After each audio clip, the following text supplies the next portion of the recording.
My name is Claire Morgan. When my younger brother got an entire house as a graduation gift, my father handed me a bill. $1,200 in rent, starting next month. While the whole family toasted Landon under warm yellow lights, I stood in a corner, like some forgotten maid in what was supposed to be my home. They called me a burden, said I was ungrateful, but they had no idea I was holding on to a secret, one that if spoken aloud could bring the entire Morgan family to its knees. A secret buried for more than 25 years, and I was the one my grandmother had tried to protect from my own parents. Have you ever felt invisible in your own family? Have you ever had to fight just to exist in the place they told you was home? If so, leave a comment and follow this channel, because the story I'm about to tell might hit closer than you expect. I grew up in a red-roofed house with white window frames, tucked in the suburbs of Salem, Oregon. From the outside, the Morgan family looked picture perfect. Dad was president of the local credit union, Mom always smiled sweetly at church functions, and my brother and I went to school dressed neat, polite, problem-free.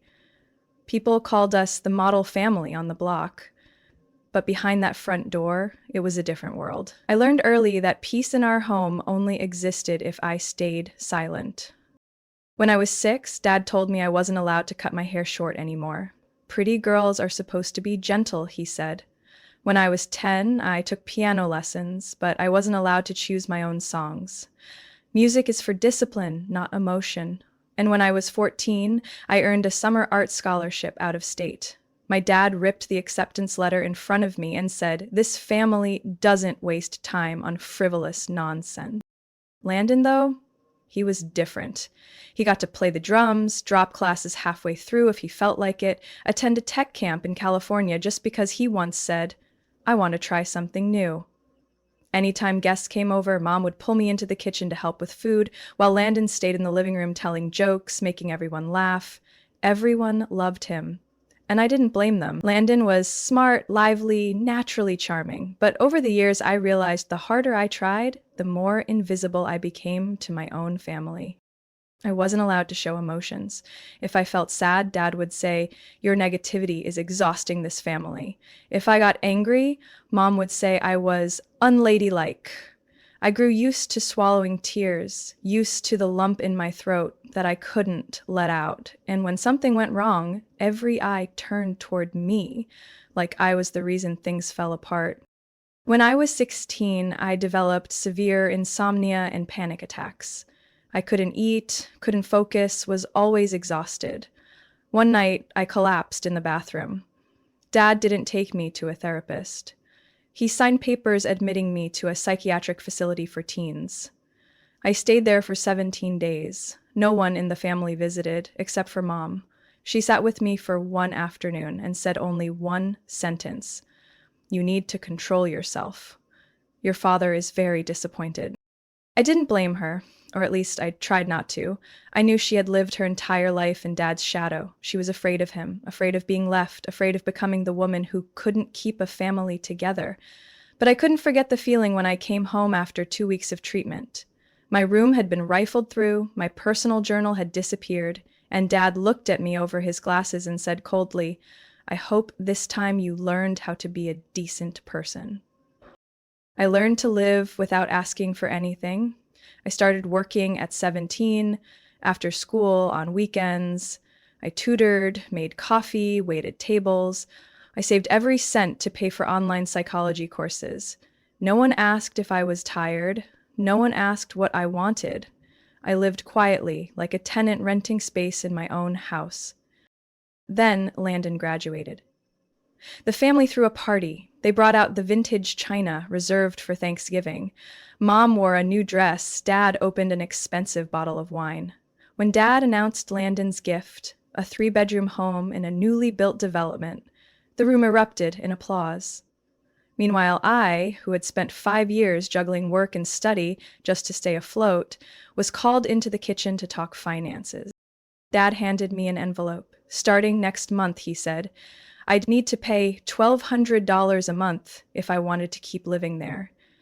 I looked him straight in the eye and said nothing. Not because I didn't want to speak, but because I knew my words never mattered to him. The pain wasn't in the invoice. The pain was watching my family toast Landon's future while I stood on the sidelines, treated like dead weight. They forgot I was their daughter too. Or worse, maybe they never forgot. Maybe they just chose to ignore me. That night, I couldn't sleep. I lay in bed, staring at the ceiling, wondering how it all came to this. My parents were asleep downstairs. Landon still had music playing softly in his room. Everyone lived as if nothing had changed. And I felt like I was drowning in a well no one even cared to look into. I opened my phone, checked my banking app. The money I'd saved over 3 years would cover exactly 3 months of rent. After that, what? Pick up more shifts, take on extra students, eat less, sleep less, just to keep surviving in a house where I didn't belong. I got out of bed without turning on the light. Barefoot, I stepped down the hall, careful not to make noise, as if my very presence was a disturbance in that home. I opened the attic door. The space was dusty and cramped, but it was the only place I could breathe. I used to hide here when Dad got angry, or when I heard Mom crying quietly in the kitchen. Here, I once found old photo boxes, childhood toys, and once a locked wooden trunk. I sat on the floor, dragged the trunk closer, traced the cracks in the wood. The padlock was rusted, but the hinges were weak. I pried it open with an old wooden stick. Inside were fabric-wrapped bundles of papers, faded photographs, and a stack of letters tied with a red ribbon. Each one was addressed to me. To Claire, July 2012. To my dear Claire, Christmas 2014. My hands shook as I untied the ribbon. The handwriting was slanted and familiar, ink slightly faded. It was my grandmother, Eleanor's. I thought she'd left me nothing. When she passed, Dad said everything went to the family, that no personal items were listed in her will. No one ever mentioned me, no final note, no goodbye. I believed that for years. But now, in my hands were dozens of letters, filled with love, gentle encouragement, quiet pride. She'd written about watching my grades improve, how proud she was when she heard I'd earned a partial scholarship. One letter simply asked if I was still playing the piano. She said that when she was my age, she'd sit alone and play just to escape the noise of her own house. I read each line by phone light. My eyes blurred, not just from emotion, but from the ache of knowing what I had been denied. All those years, I thought I wasn't good enough for her love. But she had always been there. Her words just never reached me. Beneath the letters was a thicker envelope. Inside was a copy of a legal document. I couldn't understand it all, but I saw the words preliminary will and my name, Claire, Morgan, clearly at the top. The more I read, the harder it became to breathe. My grandmother had intended to leave me part of her estate, maybe all of it, but somehow it had been blocked. I sat there until nearly dawn, my thoughts screaming in 1,000 directions, anger, sorrow, regret, but above all, clarity. I couldn't stay in that house another day, not because I couldn't endure it, but because I finally saw it for what it was, a place that had never truly been mine. I returned to my room and shoved the essentials into a travel bag. My laptop, a draft of the business plan I'd never shown anyone, and a small velvet box holding the earrings Grandma gave me when I turned 10. Then I went back to the attic, packed every letter and the will into my backpack. It didn't take much. Most of what was in my room belonged to the house, furniture handed down, bedding picked out by Mom for guests' eyes, nothing that felt like mine. I only brought what actually was. Before I left, I sat at the kitchen table, pulled out a blank sheet of paper, and wrote in the steadiest hand I could manage. Not a goodbye, not a guilt trip, just one line. I'm not your burden, I'm your reckoning. I left the note in the center of the table, where Mom always had her morning coffee. Then I stepped out the front door, as quietly as the shadow they had always treated me like. The sky was still dark, the city veiled in fog. I rolled my suitcase down the sidewalk toward the bus station. It was a cold night, but not bitter. I didn't know where I was going or how I would survive. But I wasn't afraid. Not because I felt strong, but because I had nothing left to lose, and what I was about to reclaim had always been mine.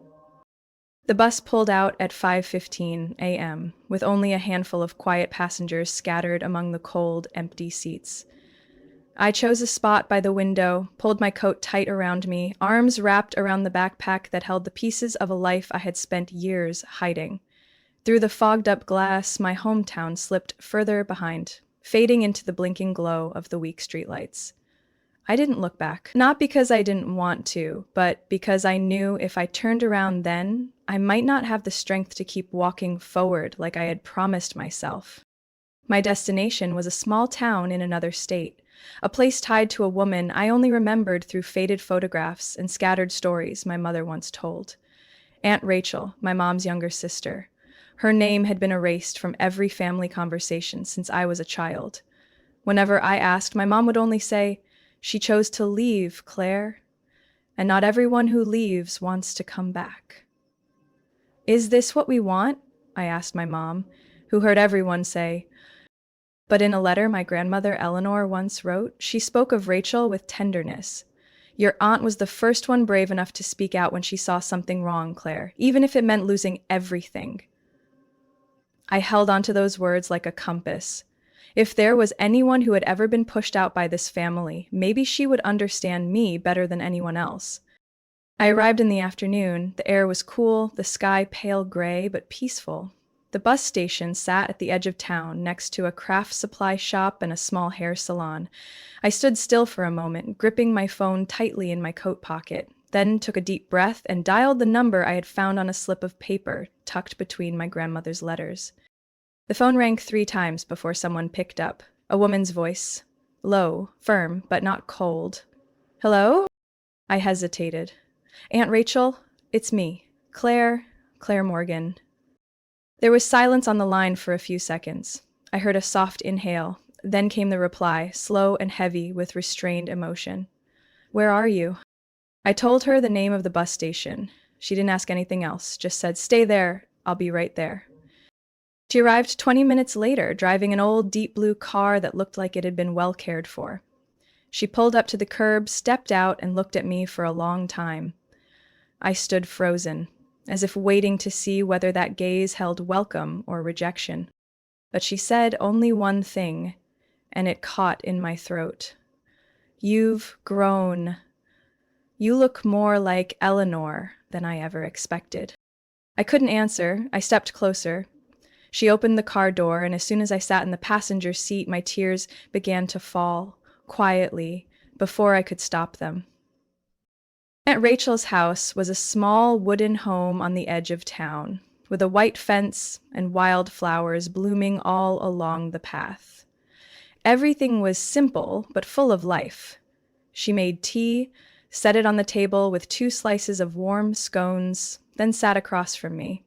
No pressure to talk, no rush for answers. She just waited. I told the story slowly, from Landon's graduation party to the rent bill, from the attic letters to the old will. Every time my voice shook, she didn't interrupt. She just let me find my own breath again. When I finished, my throat raw and my hand still wrapped tightly around a cold mug, Aunt Rachel finally spoke. "I used to think I'd never forgive your mother, but now I mostly feel sorry for her. She let her sister be controlled by her husband. She let her daughter live like a ghost." I looked up. Did she know what was happening to me? Not everything, but she wasn't completely blind. It's just, when people live in fear long enough, they forget how to protect the ones they love. She stood, pulled a thick old file wrapped in cloth from a drawer. The cover read Quinn Family Holdings, original copy, unedited. "I've had this since Eleanor passed. It was meant for your mother, but after seeing how your family kept you in the dark, I decided not to hand it over. I didn't want it falling into the wrong hands." I opened the folder, heart pounding. Inside was my grandmother's original will, unaltered, fully notarized, clearly naming me, Claire Morgan, as the sole beneficiary of her estate, including property and investments. The reason written in the opening lines, because Claire is the only one in the next generation who still understands the value of kindness. I couldn't speak. Everything inside me cracked and then slowly began to rebuild. I hadn't been crazy for feeling like my life had been stolen. The instincts that had haunted me were real. Aunt Rachel looked at me for a long time. Claire, you have every right to reclaim what's yours, but you need to be ready. It won't be easy, and no one's going to applaud you for doing it. But if you want to fight, I'll stand beside you to the end. I nodded, not because I was ready, but because for the first time in my life, someone was truly standing with me. And I knew I couldn't turn back, not after everything my grandmother left for me, not after everything I had just uncovered with my own hands. The next morning, I woke early despite barely sleeping. Soft sunlight filtered through the small window in Aunt Rachel's guest room. It held only a single bed, a tiny bookshelf, and an old wooden desk, but I felt welcome. Aunt Rachel made a simple breakfast. Fried eggs, toast, and strong black coffee. We ate quietly, only the soft clink of cutlery breaking the silence. When I set my coffee down, she asked, gently, "Do you remember the old cabin at the base of Westfield Hill?" I nodded slightly. As a child, the whole family had visited a few summers, but the last time I'd been there was when I was 12. After a loud fight between Dad and Aunt Rachel, the place had been abandoned, and the name Westfield was never mentioned again. "I believe Eleanor left something there," she said, pulling out a folded map marked with faded red ink. "She once said, if the day ever comes that you need the truth, go to the cabin. The locked chest beneath the floorboards behind the kitchen. Only she knew the combination." We left around noon. Aunt Rachel drove while I held the original will tightly in my lap, like it held part of my soul. The road to Westfield wound through dense trees, far from the main highway, the cabin hidden like a memory buried deep in time and silence. The old wooden cabin was covered in dust and moss. The front door stuck when Aunt Rachel pushed it open. The scent of damp wood, age, and something familiar drifted out like smoke from the past. I stepped in slowly. Each creak of the floor brought back blurred childhood scenes. Reading by the window, my mother smiling in the kitchen, my father silently cleaning a rifle at the table. Behind the kitchen, Aunt Rachel reminded me, handing me a flashlight.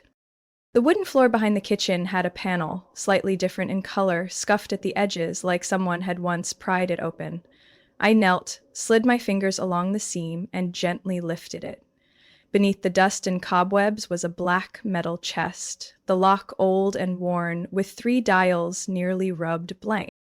I dug into my backpack, pulled out one of my grandmother's last letters.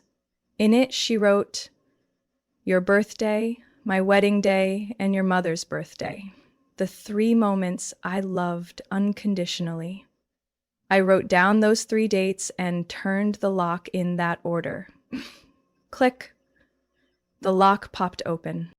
Inside wasn't cash or gold, but carefully sealed files.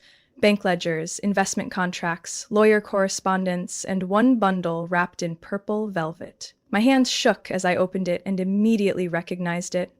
A detailed asset report of the Quinn family holdings, including investments under Eleanor's name, but managed temporarily by Richard, ever since my mother gave birth to me. "Do you see this?" Aunt Rachel pointed to a note on the final page. "Transfer of management valid only during the owner's temporary medical absence. Does not apply to next generation inheritance." That line might be the key.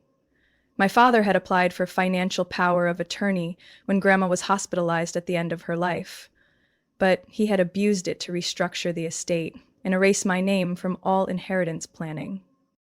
I turned to another file and found letters between my grandmother and a former attorney named Alan Whitmore. In the letters, she expressed concern that Richard Morgan was pressuring her to alter her will and withholding financial information from her daughter, my mother. The last letter, never sent, was handwritten, the ink faint but steady. "If Claire is reading this, it means you've stepped into the storm I once tried to shield you from. Trust yourself.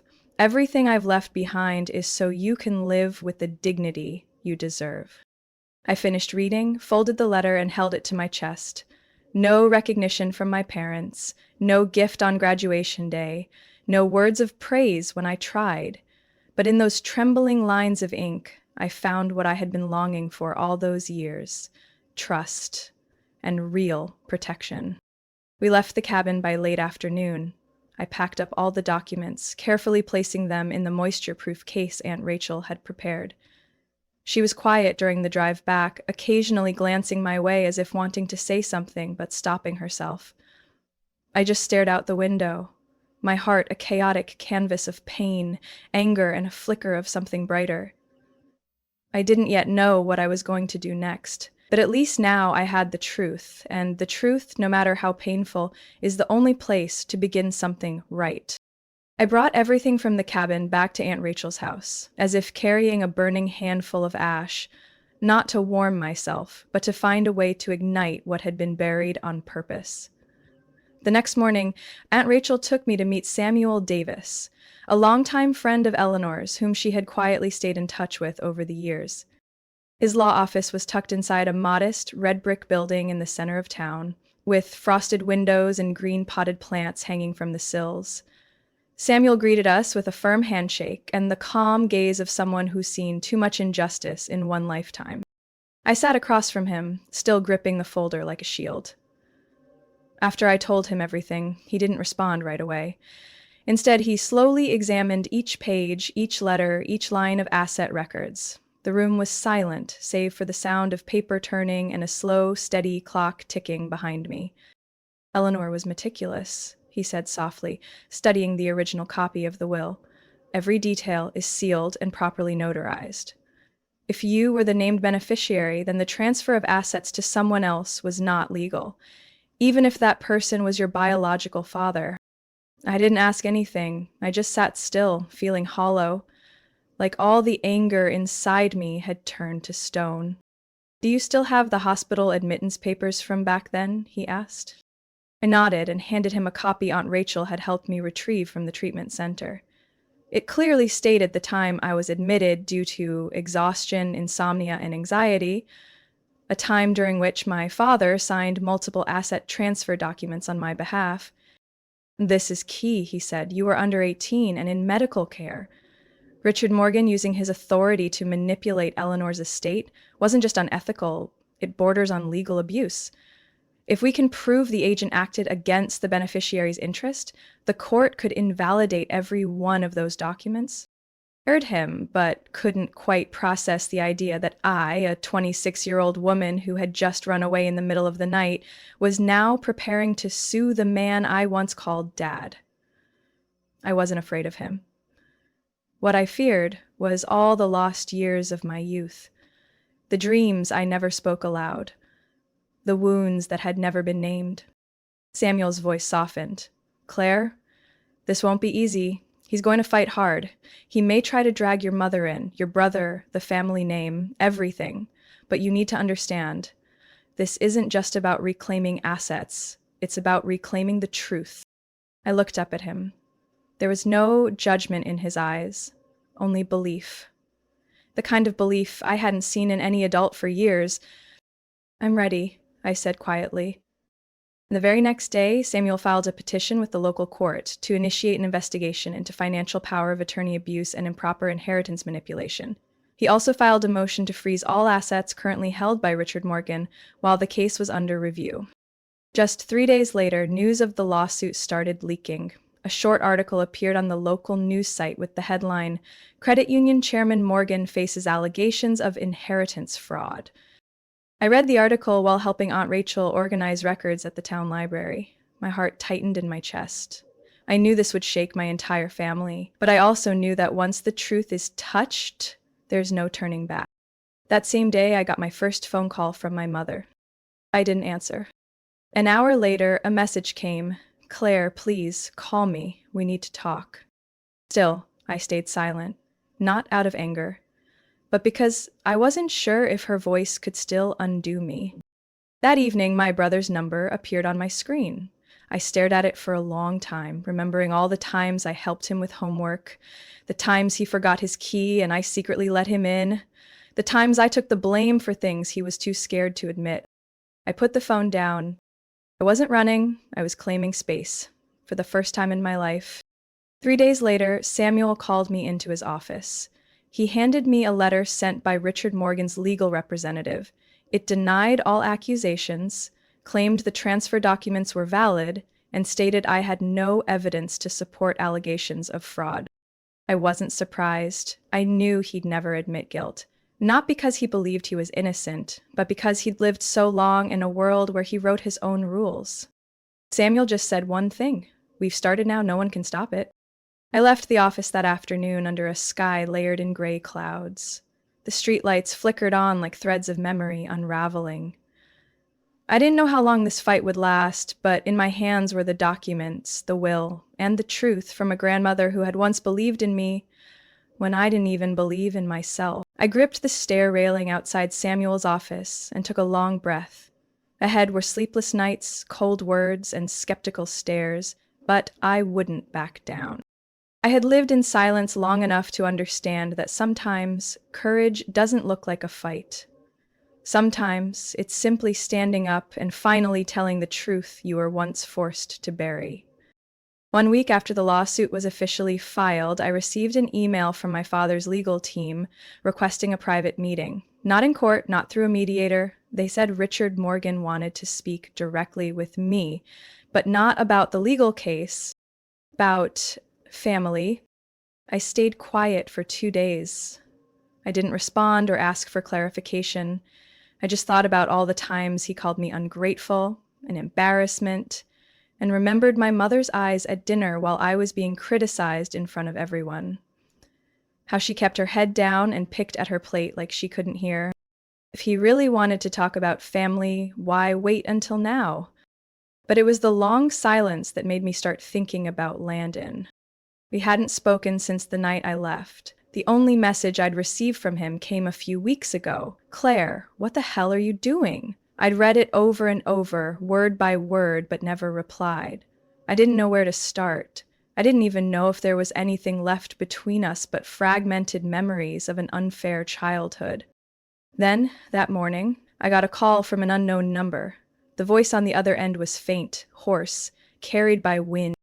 "Claire, it's me, Landon." I said nothing, my chest tightening. He took a breath, like he'd just been running or was trying to steady himself. "Can we meet? Not for Dad, not for the lawsuit. Just, I want to see you." I agreed. A part of me still held on to something fragile about the boy who once held my hand on the first day of kindergarten, who cried when he lost his stuffed cat and crawled into my bed for comfort. We met at a small coffee shop in the next city over, a place where no one knew us, where I could face him without feeling like I was stepping back into the past. Landon was 15 minutes late. His shirt was wrinkled, coat slung over his arm, hair messier than usual. When he saw me, he froze for a second, then walked quickly to the table, said nothing, and sat across from me. I didn't know where to begin. Neither did he. We avoided each other's gaze for the first few minutes, the only sound coming from the spoon stirring his latte, one he probably didn't plan on drinking. "I know," he said, eyes still down, "about the will, the money, Grandma, everything." I tightened my grip on the cup. "Since when?" "When I was 18, when I started college." He swallowed hard. "One time, I saw Dad signing some tuition transfer forms. Something felt off. I asked, and he said it was from the family's savings for the kids. But the signature, I knew it wasn't his. It was yours." I froze. I used to believe that if Landon ever found out, if he understood, he would have done something. But he stayed silent. All those years.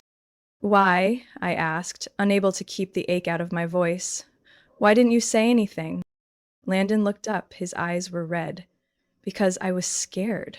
He told me if I opened my mouth, my tuition would be cut off. I'd have to leave school. I'm not like you, Claire. I didn't have a plan. I didn't have that kind of strength. I thought if I worked hard, if I succeeded, I'd pay it all back, somehow make it up to you." I looked at my brother, not the pampered boy from years ago, but a grown man, shrinking under the weight of guilt and regret. I thought if I stayed quiet, everything would work itself out, that you'd understand, that you were stronger than me. I didn't say anything, not because I had nothing to say, but because the things I'd wanted to say had been stuck in my chest for far too long. Landon reached into his coat pocket and pulled out a small stack of papers, placing them on the table.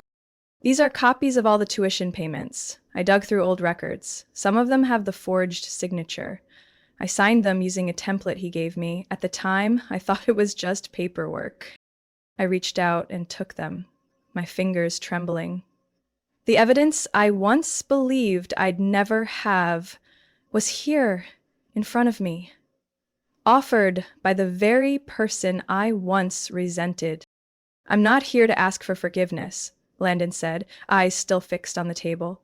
"You don't owe me anything. I just wanted you to know. I knew it was wrong, and I don't want to be silent anymore." I nodded. Not forgiveness, but acknowledgement, because in the wreckage of a broken family, someone having the courage to return and speak the truth is still a choice that matters. I didn't know where this would lead him, but I knew from that moment on, I wouldn't be walking alone anymore. Even if there was still distance, even if it wasn't a full reconciliation, something inside me softened, just a little, but enough to let me breathe. That night, when I returned to Aunt Rachel's house, there was a handwritten letter on the kitchen table. A white envelope, the handwriting familiar, slightly slanted to the left. My mother's. No mailman had delivered it. I knew she had come herself, probably while I was meeting Landon. I picked it up, walked quietly into my room, sat on the bed under the warm glow of the desk lamp, and opened the envelope. The scent of old paper drifted up, reminding me of all those years I wrote silently in journals no one ever cared to read. But now, I was reading something I had longed to hear for years. "Claire, I don't know if you'll read this. I don't even know if I still have the right to call you my daughter after everything I failed to do. But I'm writing anyway, because if I don't, I may never find my way back to myself. I saw the news about the lawsuit, about your father, about the will, about everything I ignored for so long. I want to say I'm sorry, but I know that a simple apology now sounds small, too late." I sat motionless, eyes fixed on words that looked like they had been carved out of pain. She had never been one for words. At dinners, parent-teacher meetings, even during my hospital days, she was always the one standing quietly behind my father. I used to think she was weak. I used to be angry. I used to resent her. But I never imagined I'd read this kind of truth in her own hand. "Claire, maybe you don't remember, but when you were in elementary school, you made a wall poster that said, 'Home is where someone listens to me.' I cried when I saw it. Not from pride, but because I knew it was something you never had. And I, who should have given you that, never did. I lived my whole life in a gilded cage. Your father built it with power, with pressure, with the kind of charm that made people think he was a good man. But inside that cage, I forgot who I was. I let him sign for me, choose for me, decide for me, and I thought, that's how you keep a family peaceful. But that peace crushed you." I shivered slightly. Something stirred in my chest, not tears, but a deep, hollow ache. Maybe she really did regret it. Maybe this was her way of trying to make it right. But whatever it was, I could hear in every word the cry of a woman who had lost herself. "Claire, I've hired my own attorney. I want to separate from everything your father controls. I've retrieved copies of the documents he made me sign, including files tied to your grandmother's estate that I never saw. I will cooperate with your lawyer, not because I want to help, but because I know it's time for me to stand on the side of truth, even if it's late. I know you don't trust me. I know no letter or explanation can repair what's been broken. But if someday you can open your heart, not for me, but for yourself, I'll be here. This time, not as someone in the background, but as a mother, If you'll allow me to be. The letter ended with a long blank space, as if she meant to write more but stopped. I folded it gently, placed it on the table, and sat there for hours. Images of my mother flashed through my mind. Her in a cream dress at the head of the dinner table, pouring tea for guests. Her sitting quietly by the window, staring into the distance while no one noticed. Her the only time she visited me in the hospital, saying coldly, "You need to control yourself." Now she was saying she had been a victim too, that she had once been silenced, manipulated. I didn't know if I was ready to forgive, but I knew one thing. For the first time, my mother was saying what she had never dared to say. The next morning, I called Samuel and told him about the letter. He was silent for a moment, then said, "If she's truly ready to cooperate, that will help us a great deal. But more than just gaining a new witness, Claire, you're proving to others that when one person stands up, they can bring others with them to break the silence." I wasn't sure what lay ahead, but maybe, in all the fractures now being exposed day by day, something was beginning to mend, not through gratitude, not through sweet memories, but through the raw courage of people who had been quiet for too long and were now reclaiming their voice. 3 weeks later, the court held its first hearing. I sat in the courtroom, surrounded by quiet rows of benches, hands clutching the folder that held the original will, my grandmother's letters, the asset reports, and the documentation of the illegal transfers. Aunt Rachel sat beside me, her gaze steady, unflinching. She had once fought a similar battle with her own father, my great-grandfather, a man who had used patriarchal power to control every woman in the family. Maybe that's why her eyes today were so calm, so resolute.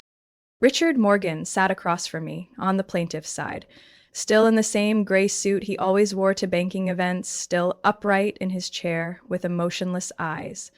But his hair was grayer than the last time I saw him, and his cheekbones had sunk in, as if the past few months had chipped away at the one thing he always believed was untouchable: control. Next to him were 2 attorneys, one middle-aged, the other young and constantly scribbling notes. Samuel sat beside me and discreetly handed me a small slip of paper with a note. "Don't look at him, look at your truth." I nodded slightly and tucked the note into my pocket like a silent reminder.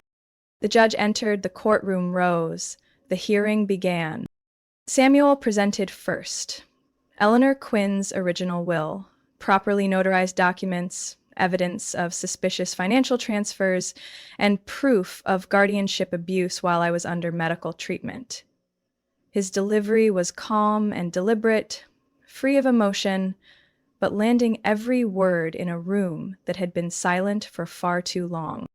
When Samuel spoke of the abuse of legal authority used to undermine the financial future of a child without the consent of her biological mother, who is also a legal heir by statute, I heard a soft exhale from the back of the room.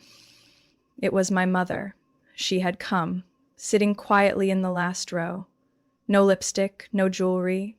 Her face looked like it had shed every mask she'd ever worn. My father's lawyers began their rebuttal. They argued I had been adequately cared for, that the financial allocations served the interests of the family as a whole, and that all documents bore valid signatures. But then Samuel calmly produced copies of my old signatures and Landon's, pointing out the inconsistencies, the mismatched loops, the proportion errors, all signs of careful forgery. Behind me, Landon bowed his head. He had agreed to appear as a neutral witness, not defending Dad, not siding with me, just stating what had actually happened. Then it was my turn to testify.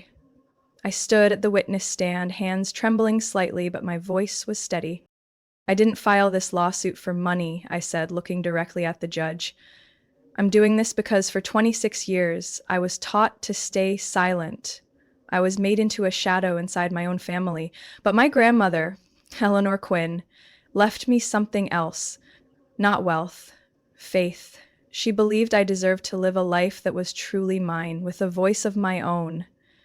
And I can't let that belief be buried by yet another generation of silence." Across the room, Richard didn't flinch. He just stared at me with a cold, vacant expression. But for a split second, I saw his hand tighten around the arm of his chair. The first crack in a man, unraveling from the inside out. The trial stretched out over several more days, full of questioning, comparisons, and document reviews. Each session brought another shard of truth into the light: hidden accounts under shell companies, internal transfers with no heir signatures, even recordings from my grandmother's former law office. Tapes that had been buried under pressure to stay quiet. On the fourth day, something unexpected happened. A senior bank employee who had once worked directly with Richard Morgan appeared in court with a copy of a personal transfer from Eleanor's account to a scholarship fund in my name, a fund that was never used and was frozen just weeks after her death. He testified that he'd been asked to adjust the records to justify closing the fund, but when he refused to sign off, he was immediately reassigned. I looked at Samuel. He gave me a quiet nod. A moment later, I turned to my mother. She was watching me too, saying nothing, but her eyes, those of a woman who had once lived in darkness, now held a faint shimmer of late-blooming empathy. That afternoon, as the court adjourned, Samuel said to me in the hallway, "We're winning, Claire, not just because of evidence, but because you're proving that truth doesn't have to shout. It only needs to be spoken." I didn't smile, but I felt something in my chest lift. Not because of the victory that seemed near, but because I knew that every word I spoke, every step I took, was restoring something my family had tried to smother my whole life: integrity and truth. 4 months after the final hearing, I received a letter from the court. It confirmed that Eleanor's original will had been reinstated. All unauthorized asset transfers were to be reversed. Interest would be recalculated and redistributed per her original wishes. Richard Morgan was found guilty of abusing guardianship, forging signatures, and financial manipulation. But due to his age and clean criminal record, he was sentenced to probation and community service for 2 years with mandatory restitution. I sat alone in the same coffee shop where I'd once met Landon, holding the official decision stamped in red, and felt a strange emptiness. Not because I wanted him to suffer more, but because at last what had been buried now had a name. And the truth, though delayed, had been legally recognized, no longer just my word against theirs. A week later, I returned to the old house, not to live, but to hand over the keys to a nonprofit organization I'd quietly partnered with in recent months. My mother had agreed to fully transfer ownership of the house, turning it into a transitional shelter for women and children escaping abuse. That decision was outlined in the divorce petition she filed, a kind of atonement, or maybe a fragile thread connecting what remained between us. I stood at the entrance of that house, staring through the window where I used to wash dishes in silence, while my brother's laughter and my father's lectures echoed from the dining table. Now, those sounds were gone. In their place were hammers, saws, and the voices of volunteers renovating what used to be my bedroom, soon to become a reading corner for children who no longer have a place to call home. I turned away before anyone could ask my name, not because I was ashamed, but because I didn't want them to remember that house for the pain I once endured. I wanted them to remember it for what it would become. The following month, I moved to a small town about a 2-hour drive away. A quieter place, more trees, closer to the community center where I had volunteered during my online classes. With the money restored from the will, I didn't buy a fancy car or a new house or start a business. I used it to establish a fund called Eleanor's Window, a legal and mental health aid foundation for teens facing abuse or financial manipulation within their family. In the beginning, there were only 3 of us: me, a young attorney Samuel had referred, and a girl who had run away at 15 after her parents forced her to sell her personal laptop to buy her brother a birthday gift. Her story hurt in ways that mirrored my own. We worked in a small, hourly rented office, using donated desks and an old printer. But each day, more emails came in.